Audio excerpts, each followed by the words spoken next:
அன்புறவுகளுக்கு வணக்கம். தமிழகத்தில் சட்டப்பேரவை தேர்தலுக்கான வாக்குப்பதிவு ஏப்ரல் 23ஆம் தேதி நடக்கிறதுக்கு அனைவரும் கண்டிப்பாக வாக்களிப்போம். வாக்களிப்பது நம்மளுடைய கடமையும் உரிமையும்.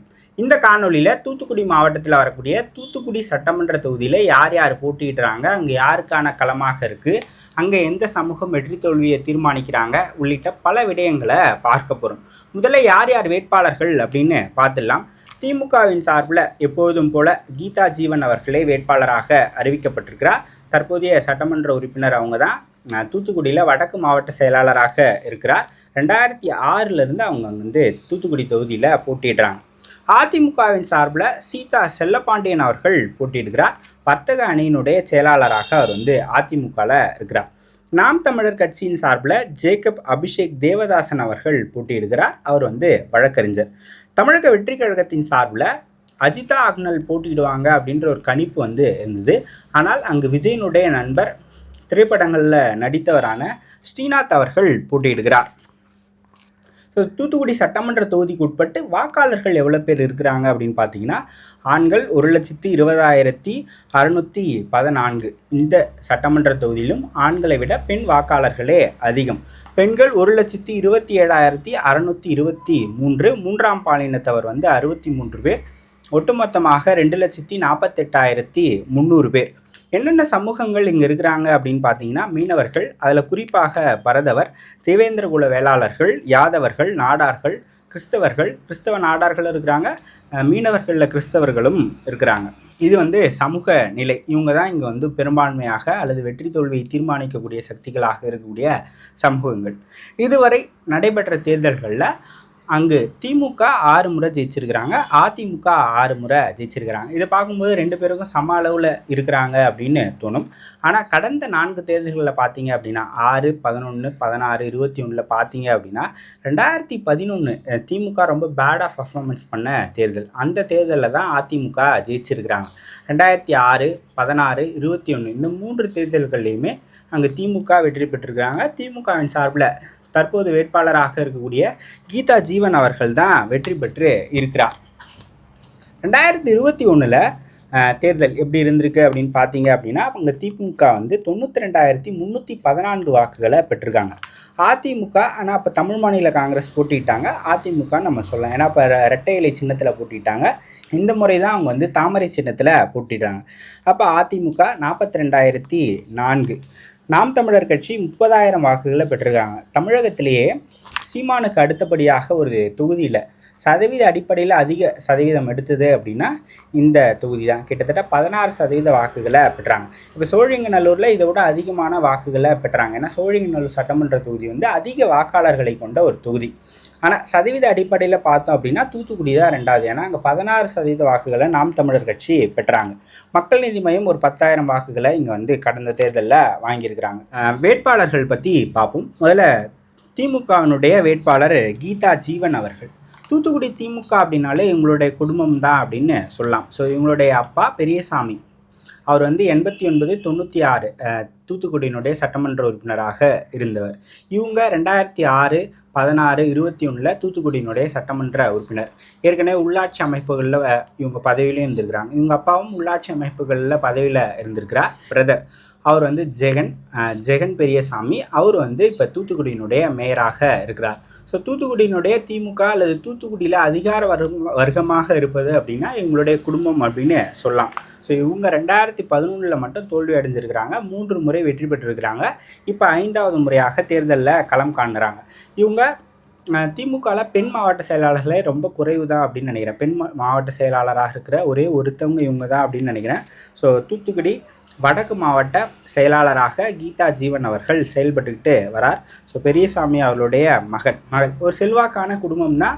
இவங்களும் தனிப்பட்ட முறையில் செல்வாக்காக இருக்கிறாங்க. ப்ளஸ் அவங்க அமைச்சராகவும் இருப்பதால் தொகுதியில் அவங்களுக்கு எப்போதுமே ஒரு நல்ல பேர் இருக்குது. இவங்க குடும்பத்துக்கும் ஒரு நல்ல பேர் இருக்குது. ஸோ மேயராகவும் இருக்கிறாங்க, அமைச்சராகவும் இருக்கிறாங்க அப்படின்போது தொகுதி நகராட்சி பகுதிகள் உட்பட நிறைய விடயங்களை மக்களுக்காக செய்ய முடியும் அப்படின்றதால அந்த ஸ்ட்ராங் ஹோல்டு இவங்க ஃபேமிலிக்கு எப்பொழுதுமே இருக்குது. அதிமுகவினுடைய வேட்பாளராக சீதா செல்லப்பாண்டியன் அவர்கள் போட்டியிடுகிறார்.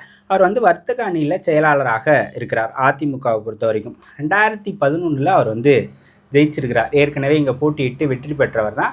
அப்போ அவர் வந்து அமைச்சராகவும் இருந்தார். ஸோ அமைச்சராக இருக்கும்போது தொகுதிக்கு நிறைய நல்ல விடயங்களை செஞ்சிருக்கிறதா அப்படின்னு சொல்லப்படுது. 2016 அவர் மீண்டும் அங்கே வந்து போட்டியிட்டார். அப்போ வந்து அவர் தோல்வி தழுவினார். யார்கிட்ட அப்படின்னா கீதா ஜீவன் அவர்கள்கிட்ட தான் தோல்வியை தழுவினார். ஸோ அதிமுகவுக்கு அங்கே அமைப்பு பலம் இருக்குது, கட்சி அமைப்பு இருக்குது, கட்டமைப்பு இருக்குது, வெல் ஆயில்டு மிஷினரியும் இருக்குது. 2021 இவங்களுக்கு வந்து சீட்டு கொடுக்கல. அப்போ கூட்டணிக்கு கொடுத்துட்டாங்க. 26 இப்போ அவர் மீண்டும் தொகுதி கேட்டார். 2 தொகுதியில் அவர் விருப்ப மனு கொடுத்திருந்தார். ஸோ தூத்துக்குடிக்கு அவர் வேட்பாளராக அதிமுக தலைமை வந்து கொடுத்துருக்குறாங்க. ஸோ கடந்த முறை கூட்டணி கட்சிக்கு கொடுத்ததால மிகப்பெரிய போட்டிலாம் இல்லை, ஒரு கம்ஃபர்டபுள் மெஜாரிட்டிலே அங்கே வந்து திமுக ஜெயித்தாங்க. ஆனால் இந்த முறை இரட்டை இலை சின்னம், ஒரு நல்ல வேட்பாளர், ஏற்கனவே அங்கே சட்டமன்ற உறுப்பினராக வெற்றி பெற்றிருக்கிறார், ப்ளஸ் அவர் அமைச்சராகவும் இருந்திருக்கிறார். அப்படின்னும் போது ஒரு கடுமையான போட்டியை கொடுக்கலாம் அப்படின்னு ஒரு அதிமுக ஒரு கணக்கு போட்டு தான் அங்கே வந்து வேலை பார்த்துருக்குறாங்க. ஸோ 2 பேருக்குமே வந்து பூத் லெவலில் யார் இருந்தாலும் சரி, கட்சியினுடைய கட்டமைப்பாக இருந்தாலும் சரி, சம அளவில் இருக்குது. அதிமுகவை விட அங்கே திமுக அதிக முறை ஜெயிச்சிருக்கிறாங்க கடந்த 4 தேர்தல்களில் சொல்கிறேன். ஸோ அங்கே கனிமொழி பொறுப்பு அமைச்சராக இருக்கிறார். கீதா ஜீவன் ஒரு என்ன சொல்வது அந்த மாவட்டத்தில் அமைச்சராக இருக்கிறாங்க. அனிதா ராதாகிருஷ்ணன் தூத்துக்குடி மாவட்ட அமைச்சராக இருக்கிறார். மேயர் இவங்க குடும்பத்தை சேர்ந்தவங்க தான் இருக்கிறாங்க. அப்படின்னும் போது ஒரு அதிகார வர்க்கமாகத்தான் அங்கே வந்து திமுக இருக்குது. கீதா ஜீவன் அவர்கள் இருக்கிறார். ஸோ ஒரு கடுமையான போட்டி, கடந்த முறையோட ஒரு போட்டியாக இருக்கும் இந்த முறை அப்படின்னு வந்து சொல்லப்படுது.